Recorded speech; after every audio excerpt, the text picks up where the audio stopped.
The Real Estate Story with Adrian Butera.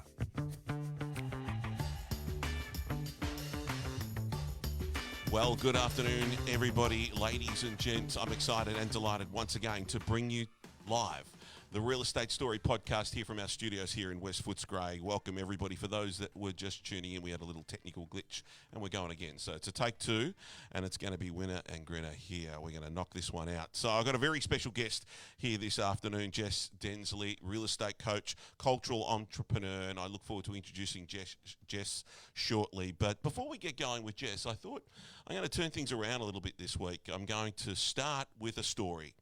And this one here dates back about 5 years, where I was invited to conduct a charity auction for the Shane Warne Foundation at Crown Casino. Someone once told me that the Minister for Events therefore says that all events, major events, must be held at Crown Casino. This one here was in the Palladium Ballroom.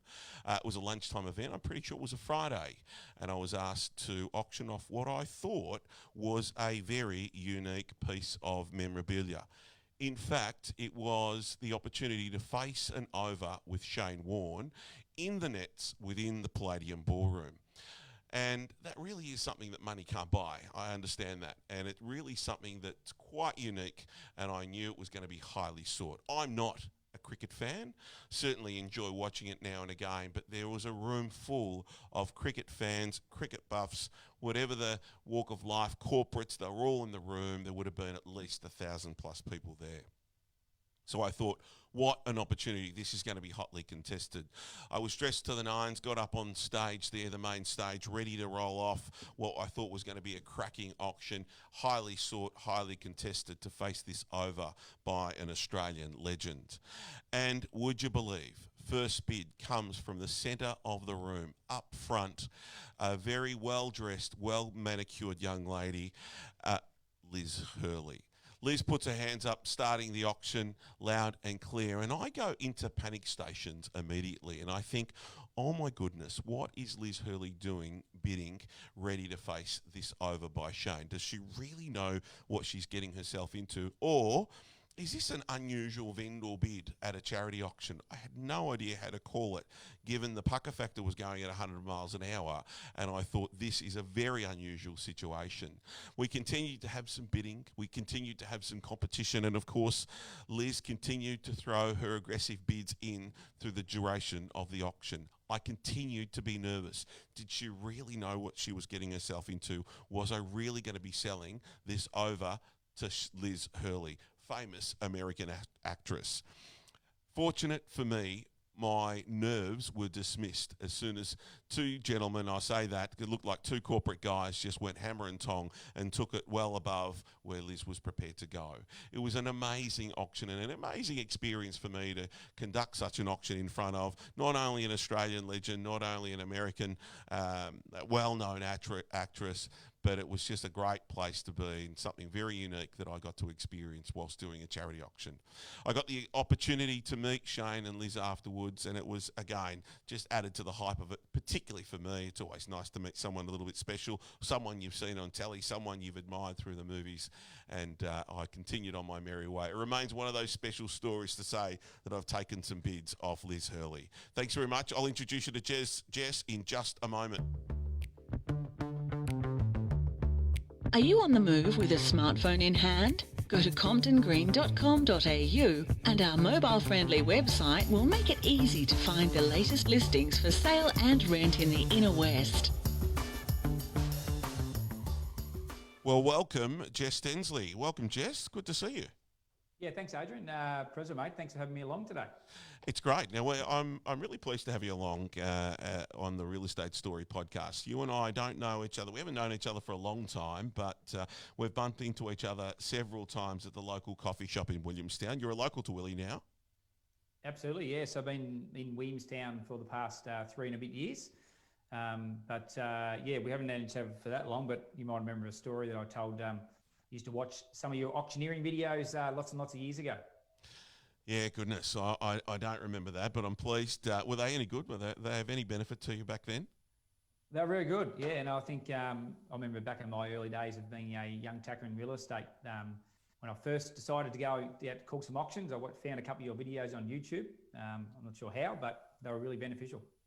Oh, I'm pleased to hear that. I think I'm pleased to hear that those videos on YouTube have been of benefit. Over the years, I've had a few people watch them, and I'm pleased to have them there. If they provide some influence or guidance to pups coming through the ranks, then that's fantastic. Now, you're a real estate coach, but your career in real estate started how long ago? How long have you been in the gig? So I started in real estate down in a place called Warne back in 2007, I think it was where I started out. And funny enough, Adrian, my first ever job I got in real estate was actually in London, believe it or not. London? Me and my wife were travelling overseas, and my now wife were travelling overseas, and I happened to land a job in a real estate business in London. Now, the ironic part is I never really got into it and started that job, but it gave me the urge, and I got a bit of interest to it when we were away travelling. And when we got back to Warrnambool after our 12 months away, I made the entry. I used to be a tradesman, and then went into real estate from there. So about 2007. Now, you say you used to be a tradesman. Who did you? What trade did you practice? And I'm then going to ask you, who did you work for in London? No, well, actually, I can't even remember the people I worked for in London, the business, to be honest, because I didn't really get into it. Okay. But as a trade background, mate, I used to be a house painter. That was me and my dad had a business. So I started out as an apprentice and done that for 10 or so years and loved it, mate. I still say to this day, I'd never got out of that trade because I disliked it. I've always felt like I've loved anything I've put my hand to, but it was just I've loved real estate and loved a challenge, and here I am today. Fair to say, as a painter, you learned the art of patience? Absolutely, yeah, 100% patience, and it's a tedious job. So I must say one of the parts I didn't like about it was the heights. Yeah, fair enough. I'm with you on that one there. Patience, you learn patience with kids. I see you out running every now and again. I'm sure you run every day. On the off chance that I run, I bump into you out on the Strand path there. You're a fairly active fella. You into marathons, triathlons, you do all of the above? Yeah, so we've that's my now wife. That's how we actually met, through running, and so running is a big part of our family. And if I look back lots of years ago, I I've done 7 to 8 marathons now. And for me, it was the challenge of the marathon more than anything that I loved. I loved the training, the intensity, and I still remember my first ever marathon I did, Adrian. I've always been one to put out my goals out there, and I put out there that I wanted to run them for 3 hours. And I had a training program, and I just thought, if I stick to this program, I'll give myself the best chance of doing it. And I've finished in the MCG, lucky enough, in 2 hours, 59 minutes and 48 seconds. There's some good planning for you. That's very, very good planning. So, yeah, I guess what that taught me, and I've always been very, very disciplined, just following a plan. And we're going to talk about real estate today and agencies and agents. And I think a lot of that ties into why I think I've had some level of success in the industry. Now let's talk about coaching. Tell me about. We've still got you there. Yeah, you still got my camera just timed out. Beautiful. Tell me about coaching. What coaching? How did you get into coaching first of all, and when did that happen? Tell me how that transition. You went from being a real estate agent in Warrnambool, but now a real estate coach working throughout Australia. I imagine that's not an easy transition. Tell us a bit about that. Yeah, so a bit of a short story of it is, we had lots of success back in our business in Warrnambool over a number of years, and success that was, really geared around process and structure, and I was involved in a Ray White office, and a guy by the name of Mark McLeod, and me and him did a bit of work together and look up to Mark really highly. And I was lucky enough over a couple of years to start to work in some Ray White offices and really teach some of the things that we were doing in our own business.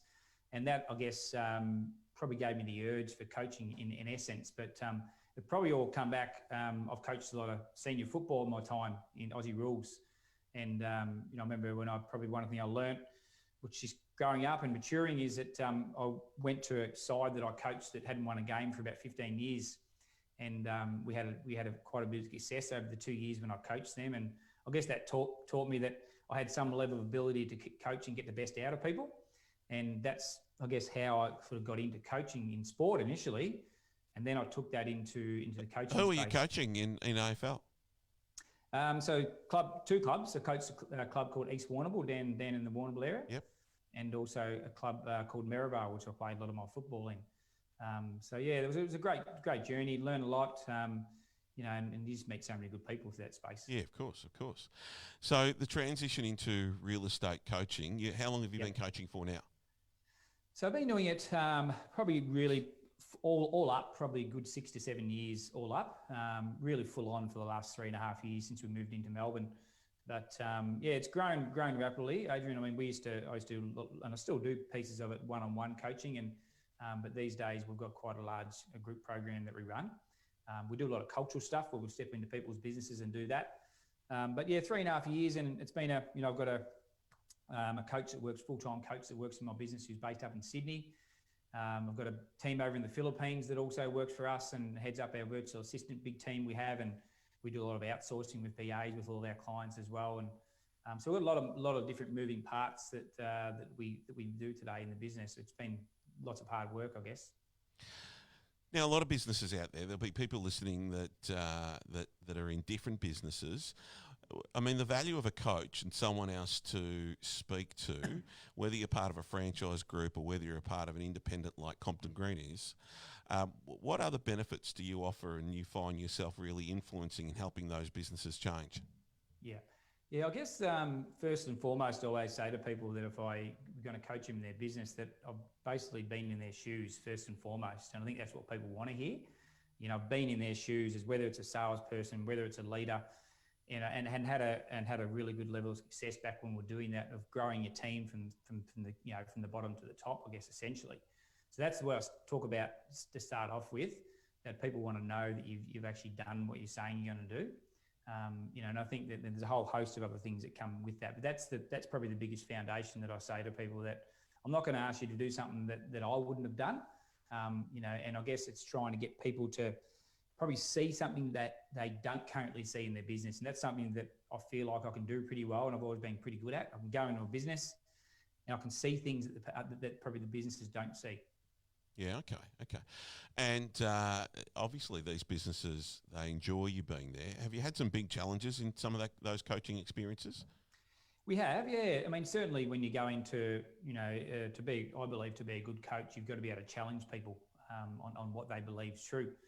And, you know, I've had lots of times when, you know, I can think about so many stories, Adrian, that, you know, I remember went into one business one day and two people, husband and wife actually, running a business. And, you know, they sat down and had a 30-minute conversation to tell me all the problems within their business. And it only took me 30 minutes to work out where the problem was. And it was actually sitting at that table in front of me. And, you know, I told them the news, and unfortunately they didn't like to hear that. You know, and I guess, you know, for me, you know, I've been around the block a few times on this now, and it is easy to see generally, I believe, where most of the problems in most businesses starts from the leader. There's no question.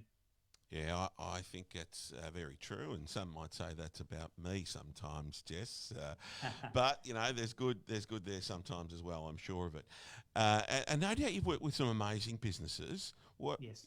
Give me an example of a quality or a trait of some of those amazing businesses that stands out within that same 30-minute period. Yeah. So I think first and foremost is one of the big traits, and we did this bit of analysis actually at the start of this year. We looked back at all of our clients that had great success back in 2019. And the one of the traits that really stood out for us is that the businesses that really grew really quickly in that 12-month period, they focused on a limited amount of projects. And I think the mistake that a lot of businesses make is they try to bite off too much. You know, and so we looked at people who just really, really grew. And it might have been only one or two things that they implemented of what we taught them of our trainings, but they made sure they mastered that. They mastered that one process, but rather than trying to do 10 to 15 things. And what I think, Adrian, a lot of people are guilty in real estate is there's so much on offer out in the marketplace, training, conferences, you know, every week there's something new on. And what happens is a lot of people will be on a pathway to growing their business, and they might be 3/4 of the way down that path, not seeing the result yet. They come across something new that they think, oh, this is the new shiny thing that I've got to try because Joe Blow down the road's had success with it. And they all of a sudden drop the initial plan they had and want to jump to the other one. And it just happens time and time again. It's a little bit like a cat and the next shiny object. You know, the cat will just chase that shiny object around the room. It just gets distracted so easily. And I think that's a trait of not just real estate agents, I think salespeople. Would you agree? Yes. Yep, 100%. You know, and I one of the things that I've talked to a lot of businesses about within COVID, you know, we talk about prospecting, for example. You know, and when I see agents and businesses go out and I say, well, when you go prospecting, you know, what are you looking for? And they'll say a listing. And that's by default what we all want. They all want the listing. But I think that one of the mistakes that, especially through COVID, is people are just going on that default mechanism too much. You know, real estate, at the core of the real estate industry is relationships. Now, and I was just talking to a leader about this 2 days ago, and he was talking about he feels like his staff are prospecting, you know, making lots of calls but getting no results out or no listings, he told me. And I said to him, the biggest mistake is the words that just come out of your mouth. Is because you're putting too much pressure upon your team to get listings after listing when you should be talking to them about the relationships that they've built. You know, and the thing with COVID is I believe a good quality relationship, the conversation probably needs to go for longer than it did prior to COVID. You need to get to know people better. And it's like me and you, Adrian, at the coffee shop. You know, I always tell a story about Crowded House, actually. I met an agent in there one day. And Wasn't me, was it? No, it wasn't you. Right, no. just checking. And we're sitting there and having a coffee, and he'd been living in around the area for some period of time as well. And I tried to give him an example, and I said, the guys behind there serving the coffee, what do you know about them? And he goes, oh, not much really. I said, but you've been coming in here for probably 18 months, 2 years, but you don't really know the people behind serving the coffee. And I said, I'll give you an example. I know their family names, what their kids' names are, their dogs' names, how long they've been in the area for. And that's just because I've got a curiosity about getting to know people more. And that's the same in the real estate business, is that the mistake that a lot of people make is they're prospecting the listings. They think of themselves and they haven't got the client front and center. Yeah, so important. You know, we talk about within our business, and we're far from perfect, but we give it a good crack. And you know, we talk about people only want to do business with people that they like and trust. Yep. And if I'm going to like you and trust you, we're going to get to know each other, and there's going to hopefully. It's going to be a connection. There's not always a connection, by the way, but that's right. We can still like you and trust you. There's either going to be a long-term relationship or a short-term one. I've got some clients that, you know, dinner at my place, dinner at theirs, and that's continued on for years and years and years. I've had some other experiences where clients, it's been a short-term relationship, and when I say short-term, it's been one that, you know, we've only completed the transaction, we've kept in touch a little bit afterwards, but then we drift apart. So the like and trust is so important. Jess, can I ask some questions about COVID and some of your clients around Australia? No doubt some have been greatly impacted, some have somehow got on with business. Can you give us some snapshots of insights into real estate and how it's been in Queensland versus Western Australia or other parts of Australia? Over to you, but where you can give us some of those insights. Yeah, and I guess, Adrian, that it is different from marketplace and state to state. You know, we had some of our clients on a call this morning, actually, and you know, and sales are still going really well up in Queensland. Things are going really well over there. New Zealand seems to have really got back on track from what we're hearing with our clients over there. You know, but there's other businesses we talk to who have really massive issues around stock. You know, listings seems to be, if it's anything right now, I think it's listings is the main pain point that everyone's experiencing. But again, the first thing I'll say to people when I say that is sometimes we fall into that false sense of thinking that no one's going to list for sale. And we say, well, no one's going to list for sale, so we just won't get out and talk to people. I gave an example of an office that we work with, Adrian, and there's two agents sitting side by side in exactly the same office. One agent, when COVID first started, he had, I think he had 6 to 7 vendors, and they were all on the market. They all wanted to come off the market and pause. That agent, through his energy, you know, bit of skill, bit of dialogue, trust building, kept all of them on the market, and today they're all sold. Agent sitting right beside him, same scenario. He had 6 listings that all come off the market. And also what happened to the two people is they had, say, 5 to 10 people who were thinking of coming to the market. Same thing happened. Same people, same marketplace, and it's just a different quality of mindset. And one of the things that I'm saying, I've seen a lot, Adrian, and it's really stood out to me is that, you know, I could be having a conversation with an agent today, and in 2 days' time, it could be totally their mindset could be totally in a different space. And I think the role of a leader, and I think, we're going to talk about that, where the future is post-COVID. I think the role of a leader is more important than ever before inside a business. Do you think, this is a conversation I had with one of my team yesterday actually, do you think some people within their businesses are right now lacking that leadership? Because I think it's really important to grab the helm, take the bull by the horns, take control of the ship and drive through this pandemic best you can. It's not easy, but best you can. Where I feel like some leaders, and this might not just be immune to real estate only. In fact, I think it could cover multiple businesses. Some leaders haven't been quite up to it. I dare say that, but I really feel that. Yeah, 100%. Yeah, and I think that, and it's a difficult one because there's been so much stress and that people have been under, and leaders have been under that same stress. Cash flow, staff decisions, and a whole host of things. And what's happened, some that I've seen on the back of that, is they've made some poor decisions and they've led their team poorly, and it just stands out. I only have to have one conversation with a team member, and it just really stands out. I mean, I even talk about, there's 4 things that I look at in a real estate business that I think you've got to get right. And I'll say to a leader, if they come to us, we'll do a bit of an assessment on their business. But for me, the 4 things I look at is what are the systems and processes like within your business, number 1. So we really assess that and look at all that first. Number 2, what's your culture like? So we do an assessment upon their culture, because everyone says to me, oh, we've got a good culture. But when you really go a bit deeper, it's probably not as good as they think. Number 3 is what's the personal leadership like of the leader? I look at that and I say to the leader, what's your personal leadership of yourself like? So what's your health like? What do you grow and continue to learn? Do you connect with people in the community and your friends and your family? And then number 4 is how you empower your team. So there's those 4 aspects that I look at is how really where a business sits. Yeah, I mean, it's so easy to say, look, I'm good at what I do. I own the business. I'm a leader, and I'm going to nail this. But leadership, self-development is, I think, a really important component. Again, and I'm not talking solely to real estate. I think that applies to almost any industry out there. Whoever's leading, whoever's managing, whoever's the owner, what are they doing about keeping themselves on track? And I think it's a really, really important time to be thinking about your own physical health, mental health, family health. And I don't mean make sure your kids haven't got a cold or they're not getting COVID, but I mean, are they doing the things that make them feel good and keep them physically healthy and mentally healthy? Because, as a leader of the household, if that's your role, then you've got a responsibility to do that. I think that's so important. Going back to the story, you said you're a family of runners. I know that I've seen you running with your kids many times.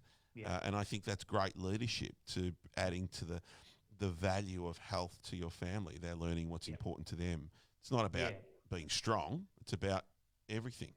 No, that's right. It's, I've have a lot of personal values and business values I look at, but personal values to me is a big one. And I've had a rule around health for a number of years now, Adrian, and that one of that rule, have a rule, which is the value of health, but then the behaviour for that is 30 minutes of movement every day.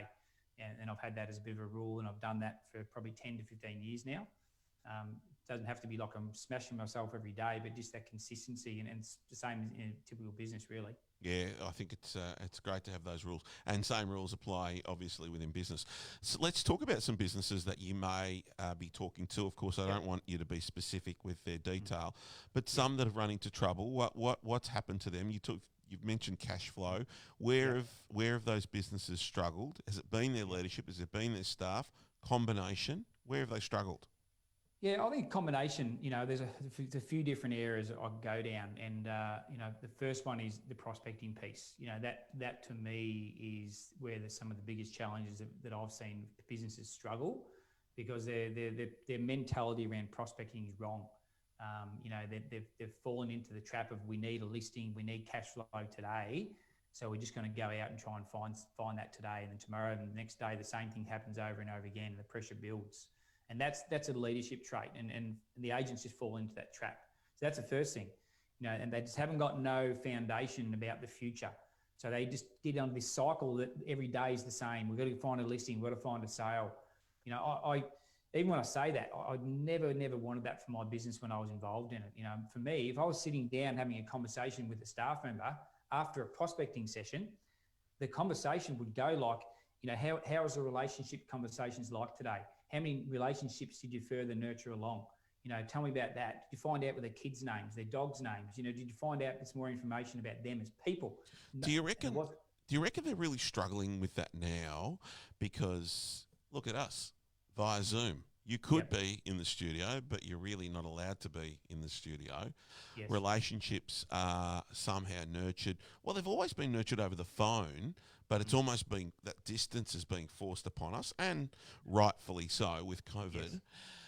Yes. How do you think, you know, if you're a rookie in the business right now, your relationships are purely built by phone and Zoom. Can you do it by phone and Zoom?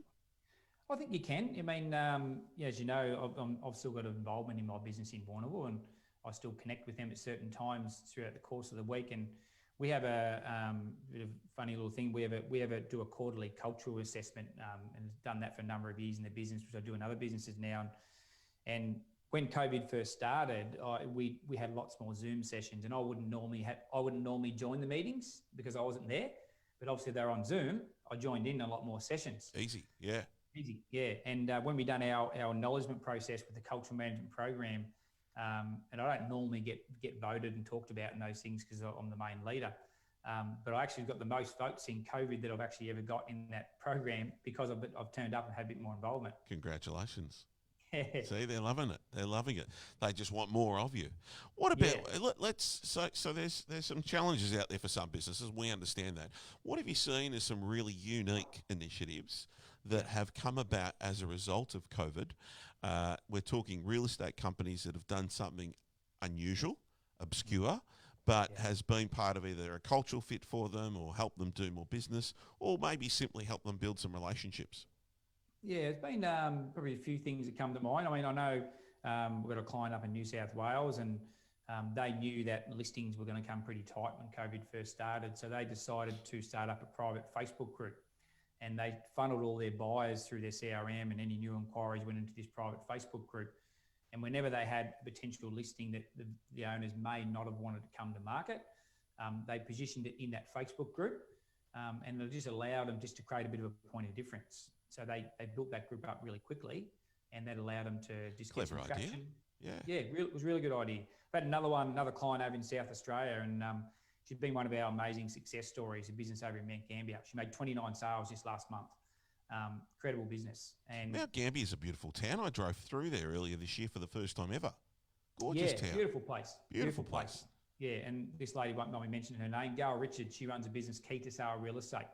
And that's an example of someone who's just taken one piece of our training, hasn't really worried about doing 100 things. She's taken one piece of our training, went from 5 sales a month to 29, you know, and just focused on that one core activity of the piece of training. But one of the things that they did was they took one of our trainings and actually even took it a step further. We called a preview process. And when a listing is looking to come to market, I always talk about slowing the process down before it launches. And this business over there, they created their own little VIP process within their business. And through the last 6 to 8 months, Gail's had about 20 or 30 sales through her VIP process that she set up. We gave her some piece of it. She's tweaked it. But basically all it is they're selling these properties on Facebook nearly. And if you go to Key to Sale Real Estate, and I said this to Gail the other day, we had a session virtually with all of our clients, and I said to Gail, I'm going to give you some more Facebook friends here. Key to Sale Real Estate. You watch them do the VIPs on there. It's an amazing process. There's a couple. Yeah, that's it's outstanding to see some of the innovations that have come as a result. And I think, once again, it's not just been isolated to real estate. We've seen industry all around Australia that have really come to the forefront and made some slight tweaks to their businesses. I know of restaurants, I know of pubs, I know of different organisations throughout the inner west that have made some small tweaks that have really allowed them to continue trading, perhaps not at the same level, but at least they've kept their finger in the pie, they've stayed in the game. And sadly, we know of a couple that aren't. They're just not there anymore. And they've been really challenged as a result of this new COVID. But let's take a moment to just think forward. I mean, Victoria's been dragged into a lockdown. As of today, we're all wearing face masks if we're out in public, and that seems to be working. I popped along to a local cafe earlier to grab some lunch, and I want to really still be seen out in that marketplace. I still want to spend some money, be it $10 on a sandwich, but it still is important to be out there and support them best I can. And everybody was masked up. Credit to the community. But once this is all over, how do you think our industry, from a real estate point of view, an industry point of view, how's it going to be impacted? What's going to change forever, if at all? What do you think about that? Well, I'd say definitely technology is going to play that role, and obviously a lot of people are doing online auctions, and that seems to be something that a lot of people are comfortable to keep doing. I know a couple of businesses that we work with, when the first lockdown ceased, they continued to do online auctions. So there's an example of that. Being adaptable, I think you can actually, like we were talking about earlier, a lot of people will do lots of more remote-based meetings than they used to, I think, than ever before. I think that's going to be a change. And also, as we know, Adrian, there's lots of different models out there. I'm not knocking any of these models. There lots of different models where agents will run out and open their own little business, and they'll get the large chunk of the commission, and someone might manage their trust account. And that's been a bit of thing. It's been a big thing, I think, in the industry in the last 5 to 10 years. I think that's got a limited time frame, because we not talk about the mindset and the energy and all the things that you need, you don't get as part of being in a big office. And I've seen this in so many businesses in the last 6 months. The businesses that have got teams, so you have a good team and a good leader, it's amazing what's happened. Prospecting's been amazing, listings have been amazing, sales have been amazing, and it's like they don't even know that COVID is actually going on in the background, because it's almost like they've got blinkers on. So I think that the bigger businesses, I would say, is going to be something that's going to continue to expand. Yeah, isn't that, it's really interesting to hear, because it really puts weight to the argument of strong leadership, strong teams can continue to get stronger in this. Of course, it requires that leadership, it requires that strength there at the top end of the business, which I think is critical. We all agree on that. So bigger offices potentially getting bigger, and I really think there's some challenges yet ahead. Technology playing a huge part. Just recapping clearly, technology playing a huge part. Online auctions. I spoke to a gentleman only earlier today that he said, Adrian, he seemed like a fairly wealthy gentleman, and he said, Adrian, the most I've ever spent online is I bought a couch for $1,500, and now I'm about to buy a house potentially worth well over $1 million. And he says, is it any different? And I said, actually, it's not any different. No. I couldn't say, it's super duper different. There's a few ID checks, as you would almost expect if you were going to spend that. But it's amazing the changes that are ahead of us still. Absolutely. Yeah, really important. Really important to understand that there's some still ahead of us. Jess Densley, I really appreciate you taking the time to join us here on The Real Estate Story. I know we've said we'd do this a little while ago, and I'm just delighted that you came on. Your insights have been really powerful, and for those that are tuning in, whether you're thinking of buying, selling, you want to get a greater insight what's going on around Australia, where you've just been given a 30-minute glimpse of what's going on within our industry. Jess Densley, thanks very much for joining us. We'll see all our listeners in next week's podcast. Thanks, Adrian. We're good. We're going. The Real Estate Story brought to you by Compton Green.